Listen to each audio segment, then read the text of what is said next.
Okay, we are in David's lab now, and so David's got a pretty cool setup for us here, complete with a fish and everything.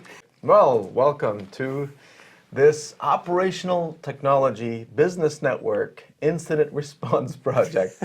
Don't say that too fast, but we're excited to basically show you what we have provisioned in a lab environment, where we have two key goals in this compromised network. And number one goal is to go radio silent to the attacker that currently has command and control access to this infrastructure. Okay, right, so got it. Goal one, go radio silent. Yeah, that's exactly right. And goal number two is to get the operational technology up and running without the command and control channels being resumed. Of course, yeah. Very good. So the way we're going to achieve this is basically to sever every single connection from this site outbound, out to the internet. And then when we replace the gateway with zero trust connectivity, we will automatically quarantine all assets and then only give access to those that are verified and necessary. And this can be done with a reflex-based AI allow-listing mechanism. Right. So let's look at the setup here. So what we have very quick is we have our initial point of entry that was a Bluetooth wireless bridge that was just keeping tab on our little fish. Okay, hold on. I wonder how's Mr. Bubbles doing here.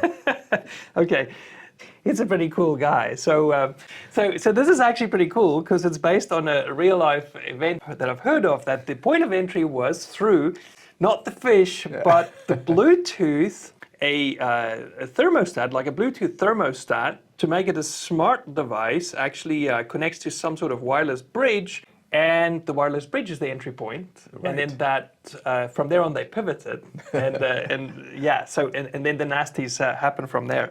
That's correct. So what we have is the wireless bridge then pivoted and infected a Windows computer, which is the controller for the PLC. So this is the setup that we have here, is that we have the wireless infection point and then lateral movement over to Windows, which controls the PLC.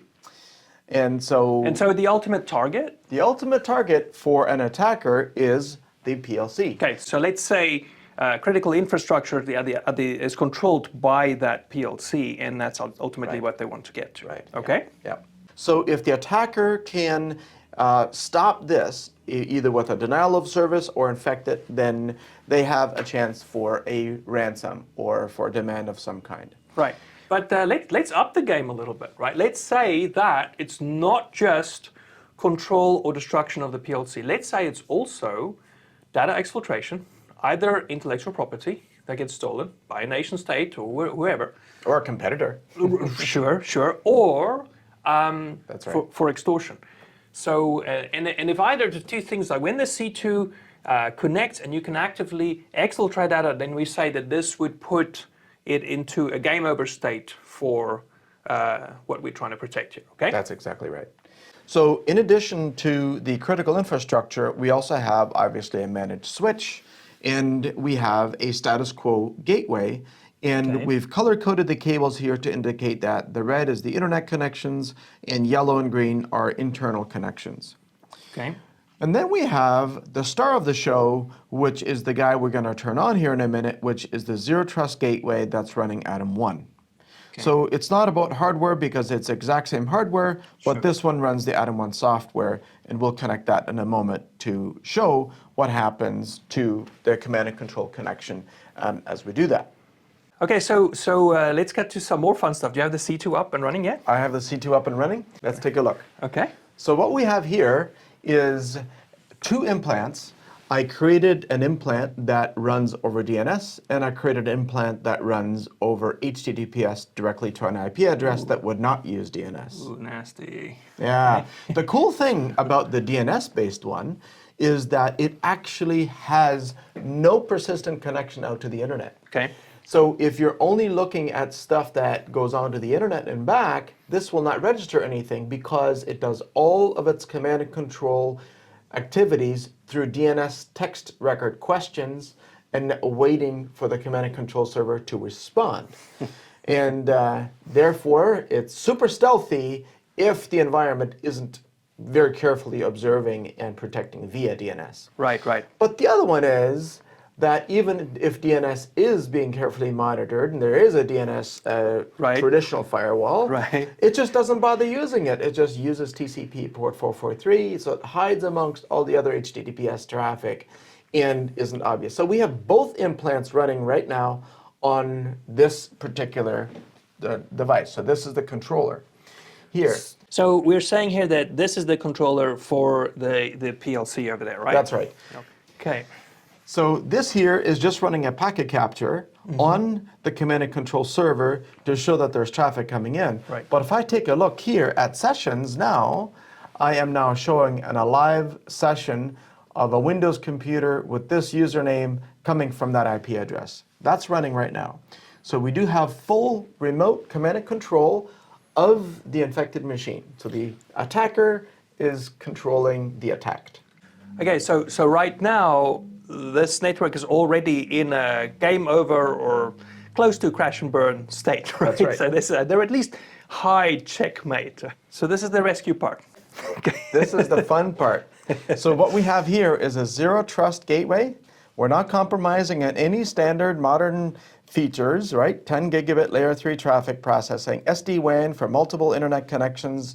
If that's what you have, all your internal network segments are all going through this one connection, but it's not connected yet because we need to first disconnect the status quo gateway and then instead connect the zero trust gateway. Okay. Now, what we want to do is immediately take a look and see if we have achieved goal 1, which is to sever all connections. Let's see what happened.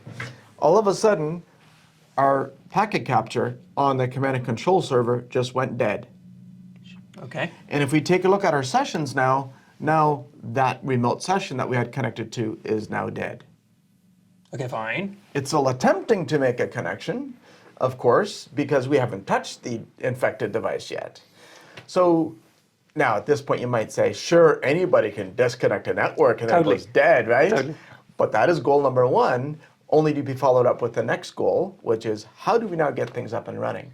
And not just get stuff up and running. It was up and running before, okay? Yes. How to get it up and running without the attack continuing, because it will not be running much longer, right? Okay. Exactly. That's the catch. That's exactly right. Okay. So a couple of things we want to look at now. We have the ADAM1 dashboard that represents what this brain is doing by connecting with the cloud controller, because that's who tells it how to operate. And we can see that it is online. Our security gateway is online, and we do have a default policy that is a holding tank quarantine, and we can now see that there are 22 devices in the holding tank quarantine. And we can also start to see what the devices are attempting to do network traffic-wise. So this is a log down here, right? This is a live log where everything in red is blocked and everything in green is allowed. So here, for example, this X1 Yoga, which is the infected device, it is making attempts to do its DNS-based command and control. But because it's in a holding tank, it can no longer connect. Okay, fine, fine. It's also trying to connect to Microsoft for connectivity, and we're like, yeah, let it think that it's online. Wait, right? wait, you're in the holding tank. We're saying sever all connections. Yes, you do want to sever all connections. However, most malware will not activate if it senses that it's not online. So you do want to give the operating system the belief that it's online, because only then will malware continue to run, right? And that's what you want to be able to identify. Okay, So fine. the holding tank did immediately sever all connections and then only allow connectivity tests to get through. And that's the state that we're in right now. Okay, fine. Okay, but let's just go back and look at the device inventory first, because that's such an important part of this process, is that, you know, the moment that ADAM comes into the mix, it goes onto the edge, you have automatic device inventory. Suddenly you can see everything that's on the network. So let's have a look at that. Okay, so if we look at our device listing now, we will see a number of policies that have been set up. And some of the devices, for example, would have automatically connected over 802.1x. And so, therefore, they were automatically placed in the right policy by just authenticating on the network properly. If there was no user authentication, such as would be with OT devices, those are all going to be in the holding tank quarantine, where we can now take a look at what's been discovered so far. Okay, so you're kind of doing two steps in one already, because it's not just inventory, but you're automatically starting to move devices into policy, because your 802.1x was already set up for human or user-based assets, right? But all the machine-based assets that are those like the infected controller and so forth, that is still sitting in the holding tank, waiting for you to apply where it's supposed to go. Okay? That's exactly right. All right. That's exactly right. Okay. So now we're in a position where we do know that we have a device here on the network that is ready to be moved into a policy where it can be operating again. This happens to be the controller for the PLC, and it's in the holding tank quarantine. So let's just go ahead and move it into our Reflex AI policy. And we will just allow it to view its own log, so I can show you in a minute what it looks like, and we'll tag it as a verified asset.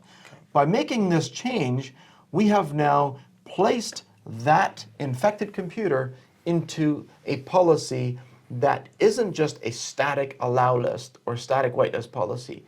It actually dynamically verifies assets in terms of destinations, and it also absolutely positively blocks all connections that were not first asked for by DNS. So that's the enforcement called Don't Talk to Strangers. Okay, right. So let's just double check that our C2, what state it is, it's still dead. Okay. That's right. It is still completely dead. Let's check one more time. It is still completely dead. It is not able to connect. Okay, very good. Okay, so automatic inventory is done.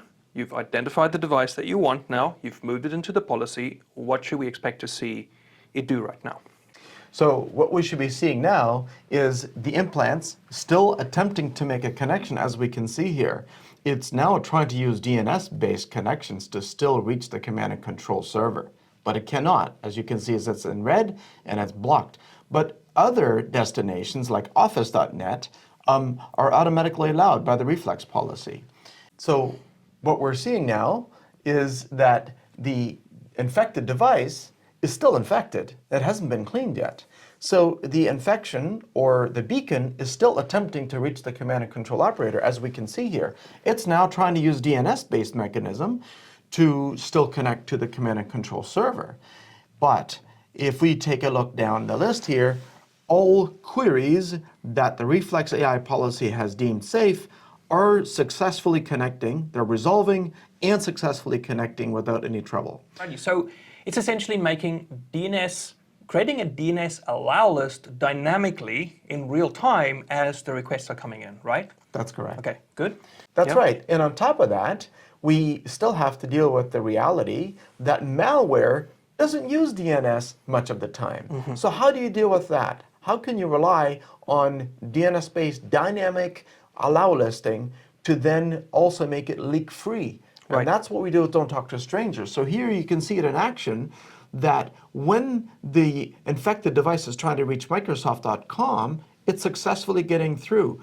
But when it's trying to reach to the command and control operator, remember, the system doesn't know that that particular IP address contains a command and control server at all. What it does know is that that destination was not resolved by a dynamically allowed domain name, and so therefore it's a stranger, and we don't talk to strangers.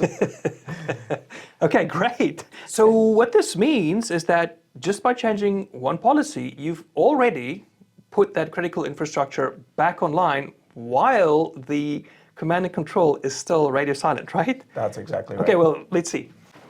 Okay, so we're going to launch a web browser and see if we can access our usual resources where we're looking to sign in to our UniCloud.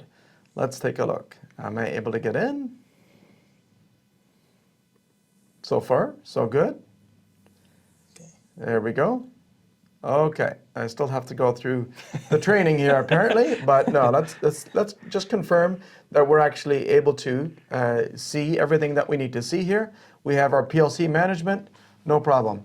Okay. Everything is completely remotely controllable. Just to make really sure we can access another resource, let's check our near bus. Are you able to log in here? Or in some other Sure. service like Yeah. Draw.io or some other There we go. service. Yeah, so we can do the same thing. Let's check any other business resource that we need. Dynamically, we're going to need to access diagrams.net or draw.io. Yep, looks like it's all working. Okay, No very problem. Good. Okay, so the device is online, right? Correct. What about our C2? Very good question. We're still seeing nothing. It's completely dead. Let's check our sessions here. Completely dead. But I wonder if it's still trying over here. Let's look for blocked connections. As we can see here, it's still trying to continuously, right up until the current minute, it's still continuously trying to use DNS command and control. What about the traffic log? Same thing.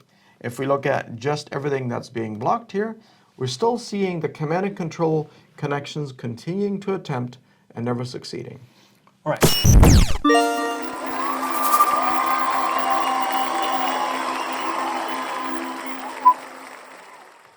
Okay, so there's going to be some of you guys that have questions, and I think by upping the game on the demo a little bit, some of those questions are going to be answered, right? So you ready for it, David? So here we go. Okay. Right, so let's say this. So let's say they launch some sort of circumvention tool. And mother of all circumvention tools, why don't we just fire up Siphon, see if it can actually bypass, and through that, in that way, reestablish command and control, right? Let's do it. So I have Siphon 3 downloaded already. Let's take a look. If we were to launch it right here, and it's going to immediately attempt to connect. Okay.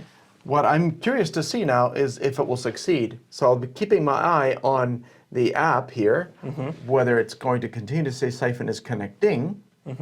But over here, I'm curious to see what other connection attempts it is trying to make here. And so in particular, I'm interested in seeing what it's trying to do over direct TCP connections. And you'll see that it's actually trying to use port 53 for UDP or TCP-based tunneling. We're seeing port 22, which is an attempt to do SSH tunneling. We're seeing a variety of other random ports that are available for it to tunnel through. And these are all blocked connections. And if we were to see it without any filters, then we're actually seeing the occasional green connection that's being allowed through, but almost every single attempt here is being blocked. So those green connections are legitimate connections. The device is still online, critical infrastructure is still up, right? That's right. And so the mother of all bypass tools is still having trouble connecting, right? That's right. Connecting even says, oh no, you seem to be having trouble connecting. But let's take a look if that's really the issue, or if we're pulling any tricks. Can I go to google.com? Sure I can. I have no trouble getting to Google. Can I still visit Google on the browser? No problem there either. Okay, very good. So we have connectivity, but we've completely severed connections, and we've made command and control impossible to reconnect. Only the operational technology is able to get back online doing what it needs to do. Okay. Okay, just to take it a little deeper even, to have more value for the guys that are looking at this, I don't think we need to go back to compare this again to a status quo blacklist. That's where we started. That's how the network was attacked already. You know, trying to keep up with what's bad, what's known to be bad. It's too late. You've already been attacked, right? But what about the guys who don't really understand zero trust connectivity that are saying, well, we're kind of doing this already with static default deny all allow listing, right? So you start with a default deny all and you do static allow listing. Why don't we up it even more and go into that mode? You can do that with the Adam muscle. Go into that mode and then let's see what the C2 does in this case. Okay? Sure. Challenge accepted. Except we're going to make it so strict that nothing connects. Ready? Here we go. We're going to use this policy that we have. Wait. So if nothing can connect, then phase 2, what we want to achieve, you're not going to be able to achieve, right? Because now your operation will not be able to connect either. Correct. Okay, fine. All right, let's go. It shows. Okay, so we have this device on the Reflex AI allow policy. Let's put it onto the DNS allow list policy now. This is our strictest of strict rules that we have right here, our policy.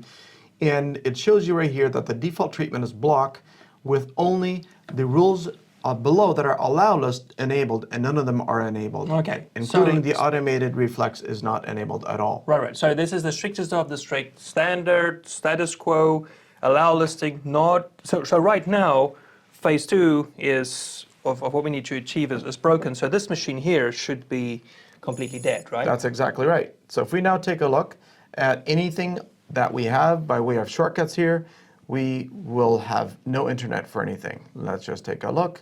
Do we have access here? No, we have no access to the internet. Okay, fine. But what about the bad actor? What about the guy who implanted malware? I Let's take sense a look. you have a surprise. Look at that. I am seeing TCP traffic again on our command and control server. And look at that. The session shows that it reconnected. Now if I look at sessions, our HTTPS connection is alive again. Oy. So we're using DNS black holing for everything, but the implant can still reach out. You're in worse state than what you were in the beginning. This is still like an absolute game over state.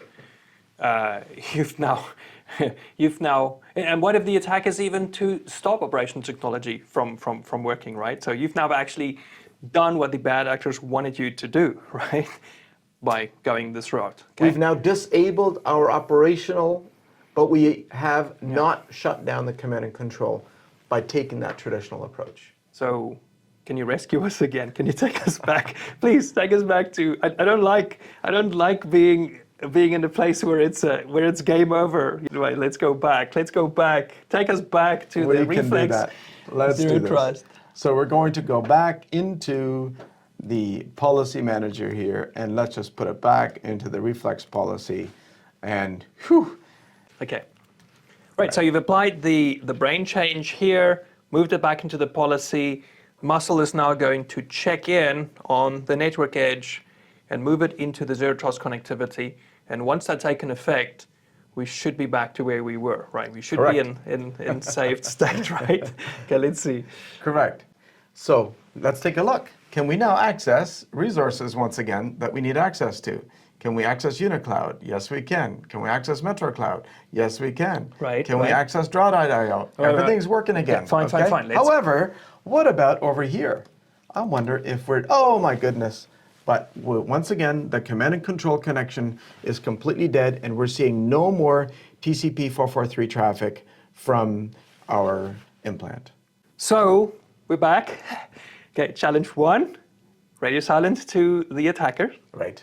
Okay, achieve. We did it. Okay.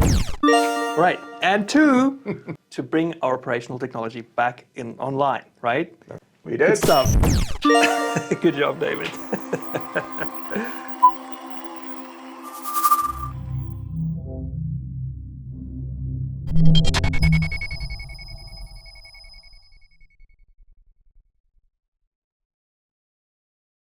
Okay, and of course, I know the question on all of your minds right now is, how about Mr. Bubbles? How's the fish?